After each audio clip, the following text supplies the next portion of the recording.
Robinson Crusoe by Daniel Defoe.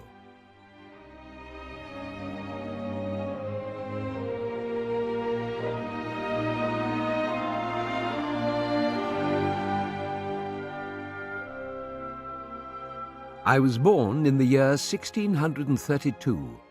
in the city of York, of a good family, though not of that country, my father being a foreigner of Bremen, who settled first at Hull. He got a good estate by merchandise, and leaving off his trade, lived afterward at York, from whence he had married my mother, whose relations were named Robinson, a very good family in that country, and from whom I was called Robinson Kreuznäher. But by the usual corruption of words in England, we are now called, nay, we call ourselves, and write our name, Crusoe, and so my companions always called me.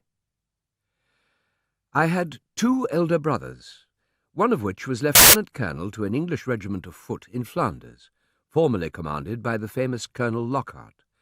and was killed at battle near Dunkirk against the Spaniards. What became of my second brother I never knew, any more than my father or mother did know what was become of me.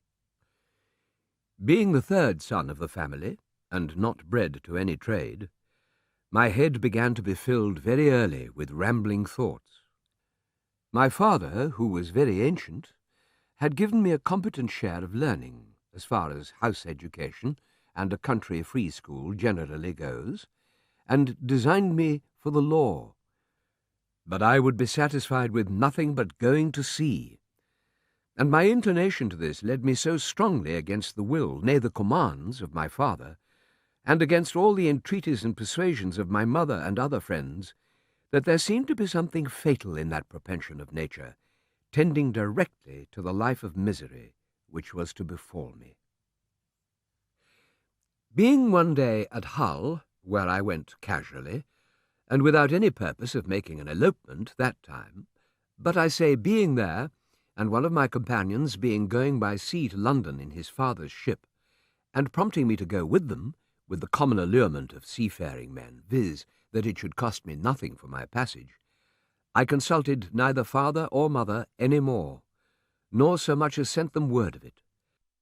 but leaving them to hear of it as they might, without asking God's blessing or my father's, without any consideration of circumstances or consequences, and in an ill hour, God knows, on the 1st of September, 1651,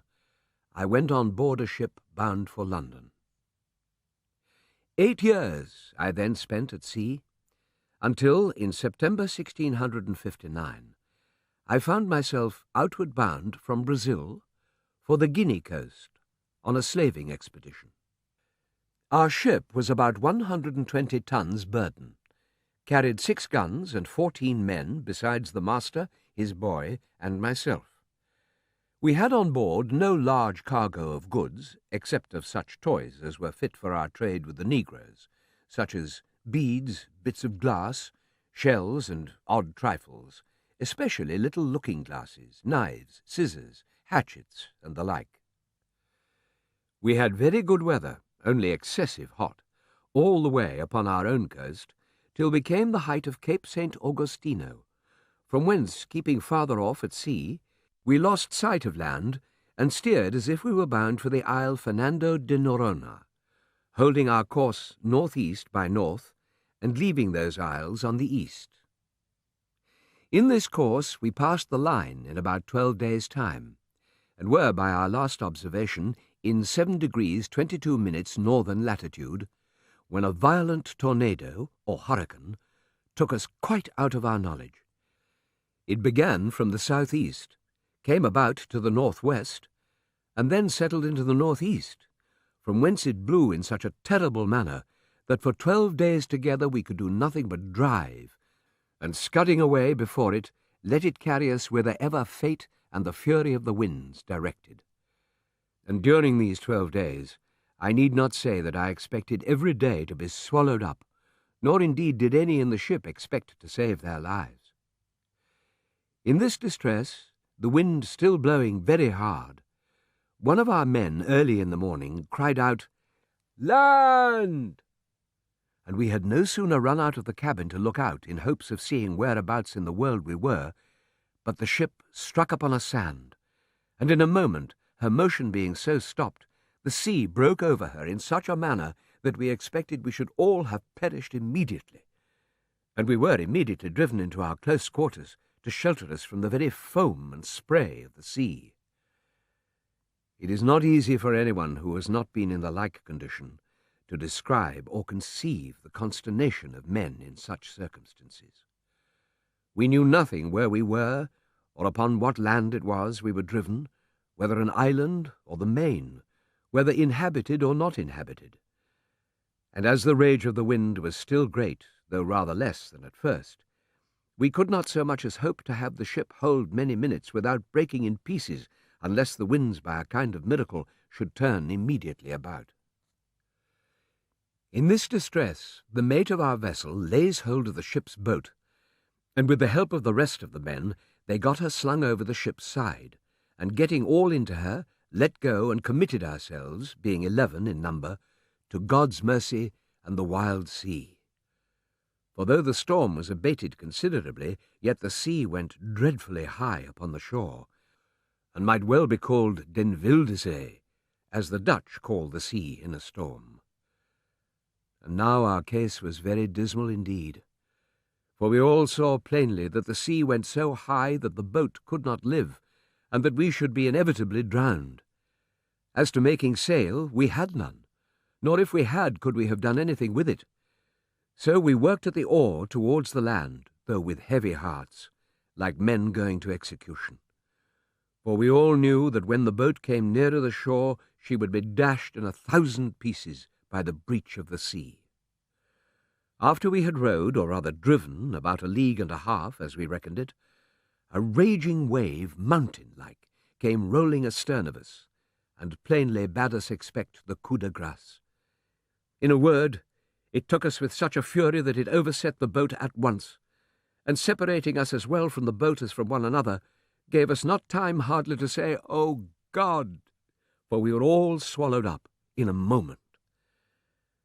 Nothing can describe the confusion of thought which I felt when I sunk into the water. For though I swam very well,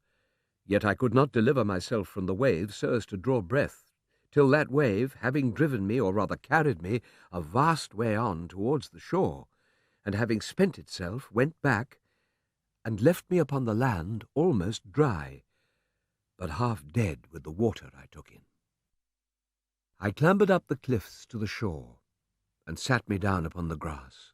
free from danger, and quite out of reach of the water.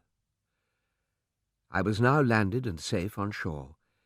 and began to look up and thank God that my life was saved in a case wherein there was, some minutes before, scarce any room to hope. I believe it is impossible to express to the life what the ecstasies and transports of the soul are when it is so saved, as I may say, out of the very grave. I walked about on the shore, lifting up my hands, and my whole being, as I may say, wrapped up in the contemplation of my deliverance, making 1,000 gestures and motions which I cannot describe, reflecting upon all my comrades that were drowned, and that there should not be one soul saved but myself. For as for them, I never saw them afterwards, or any sign of them, except 3 of their hats, 1 cap, and 2 shoes that were not fellows. I cast my eyes to the stranded vessel, when the breach and froth of the sea being so big I could hardly see it, it lay so far off, and considered, Lord, how was it possible I could get on shore? After I had solaced my mind with the comfortable part of my condition, I began to look round me to see what kind of place I was in, and what was next to be done. And I soon found my comforts abate, and that in a word I had a dreadful deliverance. For I was wet, had no clothes to shift me, nor anything either to eat or drink to comfort me. Neither did I see any prospect before me but that of perishing with hunger or being devoured by wild beasts.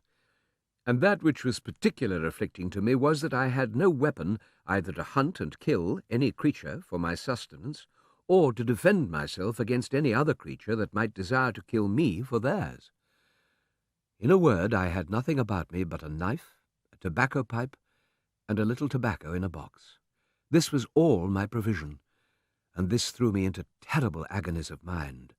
that for a while I ran about like a madman.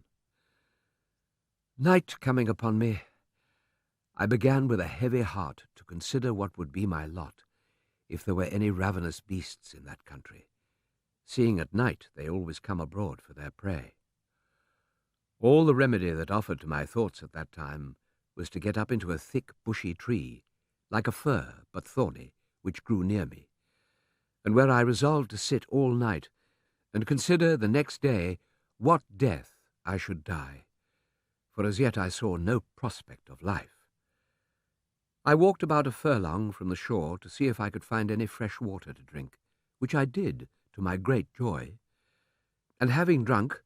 and put a little tobacco in my mouth to prevent hunger,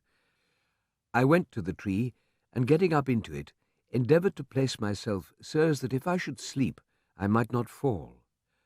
And having cut me a short stick like a truncheon for my defence, I took up my lodging, and having been excessively fatigued, I fell fast asleep, and slept as comfortably as I believe few could have done in my condition, and found myself the most refreshed with it that I think I ever was on such an occasion. When I waked, it was broad day, the weather clear, and the storm abated, so that the sea did not rage and swell as before. But that which surprised me most was that the ship was lifted off in the night from the sand where she lay by the swelling of the tide, and was driven up within about a mile from the shore where I was, and the ship seeming to stand upright still, I wished myself on board that at least I might save some necessary things for my use. A little after noon I found the sea very calm,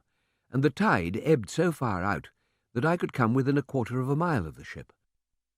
And here I found a fresh renewing of my grief, for I saw evidently that if we had kept on board we had been all safe, that is to say, we had all got safe on shore, and I had not been so miserable as to be left entirely destitute of all comfort and company as I now was. This forced tears from my eyes again, but as there was little relief in that, I resolved, if possible, to get to the ship. So I pulled off my clothes, for the weather was hot to extremity, and took to the water.